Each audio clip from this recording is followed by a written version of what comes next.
Monsieur le modérateur. Donc, j'ai la lourde tâche de vous parler donc du choix qu'on peut faire entre la mono ou la bithérapie dans les antibiotiques, dans l'administration d'antibiotiques au cours pour les patients de réanimation. En fait, bon, j'ai un conflit d'intérêts. En fait, je pourrais me limiter tout simplement à ça.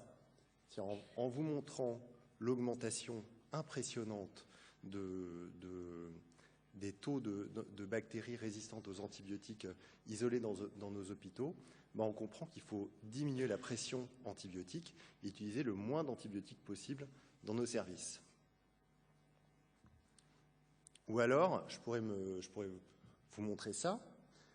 En fait, là, vous avez la mortalité des patients lorsqu'ils reçoivent une antibiothérapie adaptée ou une antibiothérapie inadaptée, et les patients qui ont une infection, et les patients de réanimation qui reçoivent une antibiothérapie initiale inadaptée meurent beaucoup plus que ceux qui reçoivent une antibiothérapie adaptée. Donc, je pourrais vous dire qu'il faut mettre des antibiotiques qui couvrent le plus de bactéries potentiellement responsables de l'infection. Voilà. Puis je pourrais m'arrêter là. Je vais peut-être pas le faire. En fait, cette question, c'est un petit peu comme quand on est devant un Big Mac, un double Big Mac.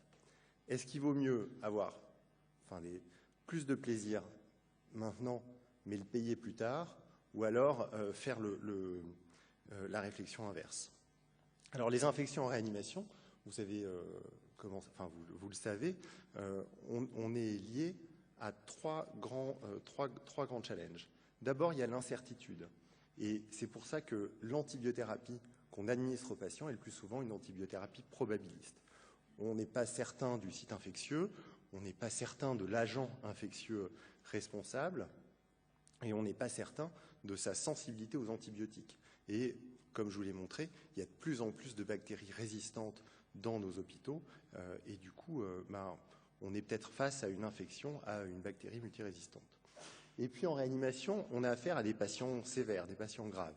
D'abord, ils sont graves en pratique, ils ont des défaillances d'organes, et puis ils ont parfois un terrain débilité, une immunodépression, des maladies, des comorbidités qui font qu'ils sont plus sévères que quelqu'un qui n'est pas malade. Et puis, M. Cohen vous l'a dit, il y a des modifications pharmacocinétiques nettes chez ces patients. Ils ont des volumes de distribution très importants, ils sont pleins d'œdème, donc les antibiotiques sont peut-être pas forcément au dosage adapté, et à l'inverse, ils peuvent être insuffisants rénaux ou insuffisants hépatiques. Et donc, ils peuvent être en fait surdosés en antibiotiques.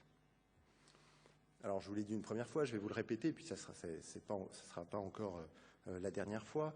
Le pronostic du choc septique est lié à la rapidité de l'antibiothérapie efficace, et donc à l'efficacité de l'antibiothérapie empirique, probabiliste. Ça a été montré dans cette première étude, et puis ça a été confirmé dans une deuxième, où lorsque l'antibiothérapie est combinée, lorsqu'il y a une combinaison d'antibiotiques, au cours du choc septique, la survie est meilleure. En fait, du coup, je vais essayer de répondre à cette question. Quand est-ce que moi, je prescris plus d'un seul antibiotique à la fois? Je le prescris quand je veux élargir le spectre de l'antibiothérapie que j'administre, améliorer l'efficacité du traitement, ou alors dans certaines infections. Élargir le spectre de l'antibiothérapie, c'est pour être actif sur le plus des bactéries potentiellement causales de l'infection.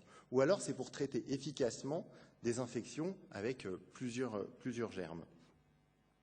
Par exemple, dans la pneumonie aiguë communautaire sévère, la pneumonie, vous voyez que le spectre microbiologique, les agents infectieux potentiels sont extrêmement variés. Et il n'y a pas un antibiotique qui regroupe, qui permet de traiter tous ces germes en même temps. Et pourtant, dans la pneumonie, la survie des patients, elle est liée à la précocité avec laquelle on administre une antibiothérapie adaptée aux germes responsables. Du coup, ça explique assez bien les recommandations qui sont publiées des antibiothérapies probabilistes pour les pneumonies communautaires de réanimation. Vous voyez que ces recommandations, elles proposent l'administration d'une céphalosporine de 3e génération, comme du céphalotaxine, du claforan, associé à un antibiotique actif sur les germes intracellulaires, un macrolide ou une fluoroquinolone. Alors, chez certains patients qui ont des facteurs de risque d'infection à Pseudomonas, comme on vient de voir, les recommandations proposent l'administration d'une bêta-lactamine anti-Pseudomonas, comme par exemple la ceftazidime, comme dans votre cas clinique précédent, associée à un aminoside, mais aussi à un antibiotique actif sur les germes intracellulaires, un macrolide ou une fluoroquinolone. Et alors, dans certains contextes très particuliers d'infections bactériennes qui surinfectent des pneumonies virales, des pneumonies grippales, avec des tableaux gravissimes, ces recommandations proposent encore une autre association du claforan, un glycopeptide comme la vancomycine et un antibiotique comme la clindamycine. Ou alors, encore une autre association. Et puis, donc ça c'est pour la pneumonie communautaire, mais la pneumonie nosocomiale, on peut être dans ce cas confronté à des bactéries résistantes, des bactéries multirésistantes. Et vous voyez que selon les recommandations de la société, l'American Thoracic Society, il y a un grand nombre de patients qui relèveraient d'un traitement visant les bactéries résistantes. Et ces traitements, c'est encore une fois une association, une bêta-lactamine anti-Pseudomonas ou bien une carbapénem, du thiénam, associée à un aminoside ou une fluoroquinolone. Donc ça, c'est quand je veux être actif sur un grand nombre de bactéries et qu'on est dans le cadre d'une antibiothérapie probabiliste, mais parfois, il y a certaines infections, on sait qu'elles sont plurimicrobiennes. C'est le cas des infections digestives comme les péritonites, comme les infections des voies biliaires, ou alors comme les infections de la peau et des tissus mous, les dermohypodermites nécrosantes. Et là, les recommandations, c'est là encore d'associer des antibiotiques, bien sûr avec une prise en charge de la cause étiologique, chirurgicale en général. Une fois que je vous ai montré comment, dans quel cadre on a envie d'élargir le spectre de l'antibiothérapie, je vais aussi vous montrer que parfois on peut avoir envie d'utiliser plusieurs antibiotiques pour améliorer l'efficacité d'un traitement. Et pour ça, je vais vous parler de la synergie bactéricide. D'abord, la bactéricidie, ça vous venez de le voir, c'est le pouvoir d'une molécule antibiotique de tuer des bactéries. La synergie, par contre, la synergie en plus, c'est l'effet combiné de deux antibiotiques. Il est meilleur que les deux effets séparés, et puis il est probablement meilleur que l'addition simple des deux effets. Cet effet, il est prévisible in vitro, au laboratoire, mais in vivo, il est fortement imprévisible. Normalement, on a quelques pistes quand même. Par exemple, il y a des exemples de synergie. Dans les infections à cocci à gram positif, vous savez que les cocci à gram positif, ils ont une paroi bactérienne. Eh bien, on peut associer un inhibiteur de la synthèse de la paroi bactérienne et puis un antibiotique qui va avoir une action à l'intérieur de la cellule. En fait, l'inhibiteur de la synthèse, la paroi bactérienne étant empêché d'être synthétisé, l'antibiotique à action intracellulaire pénètre beaucoup plus facilement à l'intérieur de la bactérie. C'est le cas donc pour les associations, pour le streptocoque par exemple, d'une bêta-lactamine comme l'amoxicilline et de la gentamicine, et pour le staphylocoque doré, une bêta-lactamine et de la gentamicine là encore, ou alors, lorsqu'il est résistant à la méticilline, un glycopeptide comme la vancomycine et de la gentamicine. La synergie pose néanmoins quelques problèmes. Parfois, il y a inadéquation des associations au niveau du site infectieux. Les deux antibiotiques ne diffusent pas de façon équivalente au site infectieux, dans le poumon pour la pneumonie, dans l'abcès lorsqu'il y a des abcès un peu partout. Les conditions locales peuvent ne pas être optimales pour le fonctionnement de l'antibiotique, de l'un des deux. Et puis, l'un des antibiotiques peut être éliminé plus rapidement que l'autre. il peut aussi y avoir une association de résistance. Par exemple, les entérobactéries qui sécrètent des enzymes, des bêta-lactamases à spectre étendu, sont aussi souvent résistantes au fluoroquinolone. Donc quand on suspecte une BLSE, peut-être que la fluoroquinolone n'est pas la bonne molécule à associer. Et puis les bactéries les plus virulentes ne sont pas nécessairement les plus résistantes. Vous le savez bien, une pneumonie à pneumocoque peut être foudroyante, et peut vraiment être extrêmement grave, et pourtant le pneumocoque au laboratoire est extrêmement sensible. Et on trouve la même chose pour les bactéries isolées des pneumonies acquises sous ventilation mécanique. Par exemple, Escherichia coli, c'est exactement comme ça. Alors, est-ce qu'il y a des bactéries spécifiques pour lesquelles on a envie d'améliorer l'efficacité du traitement? Lorsque c'est des bactéries qui sont susceptibles d'être résistantes ou pas très sensibles à un des antibiotiques qu'on a envie de prescrire. C'est le cas pour les entérobactéries résistantes, pour Pseudomonas ou Acinetobacter. Par exemple, il y a des données de la littérature qui sont relativement discordantes pour les associations d'antibiotiques dans les septicémies à Pseudomonas. Il y a cette étude qui a montré une augmentation nette de la mortalité lorsqu'on est en monothérapie dans une septicémie à Pseudomonas et une mortalité encore plus élevée quand l'antibiothérapie n'est pas adaptée. Alors plus récemment, il y a une étude qui a trouvé qu'il n'y avait pas de différence entre monothérapie et combinaison dans ce même cadre.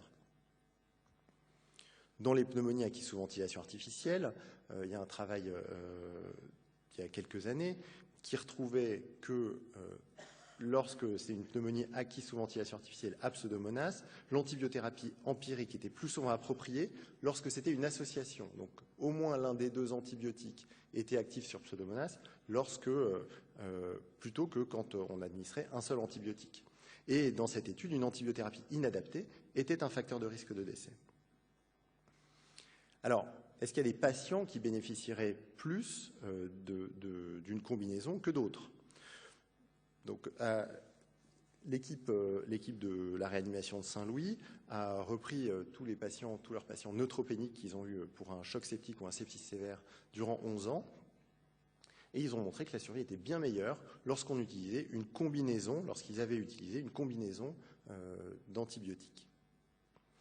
Alors, ça, c'est un schéma une figure de méta-analyse.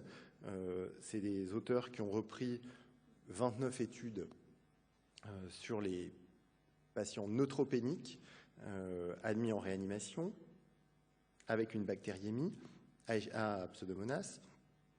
Ils ont agrégé les données pour en sortir des résultats plus forts. Et les résultats forts, là, ce sont les deux losanges que vous voyez en bas.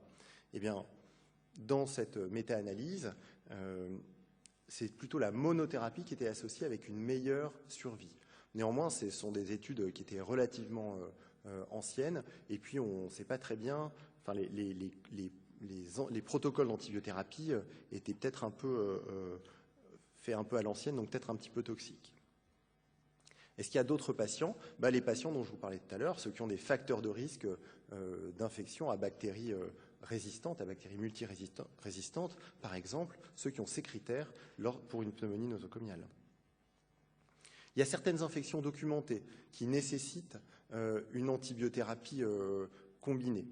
Donc, par exemple, l'endocardite, le plus souvent à Coxiella gram positif, à entérocoque, nécessite à la fois une bêta-lactamine et un aminoside, amoxine, gentamicine. Les infections osseuses, qu'on a de temps en temps en réanimation, mais qui posent des problèmes de pénétration des antibiotiques à l'intérieur du site infectieux. Et puis la tuberculose,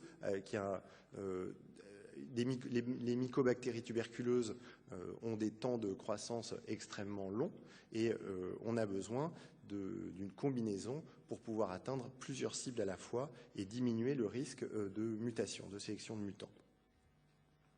Il y a probablement des effets collatéraux à ces administrations de combinaison. c'est vrai qu'on diminue le nombre de mutants résistants sélectionnés au niveau du site infectieux. Mais on exerce aussi une pression nette, une pression de sélection sur la flore commensale, sur la flore digestive des patients. Il y a une augmentation de la consommation d'antibiotiques. Et puis, il y a peut-être aussi la multiplication des effets secondaires. Et là, pour les effets indésirables associés à la bithérapie, vous avez cette méta-analyse, là encore, qui montrait qu'il n'y avait aucune différence en termes de mortalité ou d'échec clinique, d'échec de traitement d'infection entre la monothérapie et la bithérapie. Par contre, il y avait un risque de toxicité rénale qui était plus important en cas de bithérapie. En pratique, moi ce que j'ai envie de vous dire, c'est que la bithérapie, elle s'envisage sous certaines conditions. Surtout en début de traitement, lorsqu'on est en probabiliste, il n'y a pas de certitude sur l'agent infectieux. Pour des infections avec une charge bactérienne élevée, un inoculum bactérien élevé. Il faut, lorsqu'on administre une bithérapie, assez vite réévaluer son antibiothérapie et savoir si la poursuite des 2 antibiotiques est encore nécessaire et si on ne pourrait pas en laisser qu'un seul.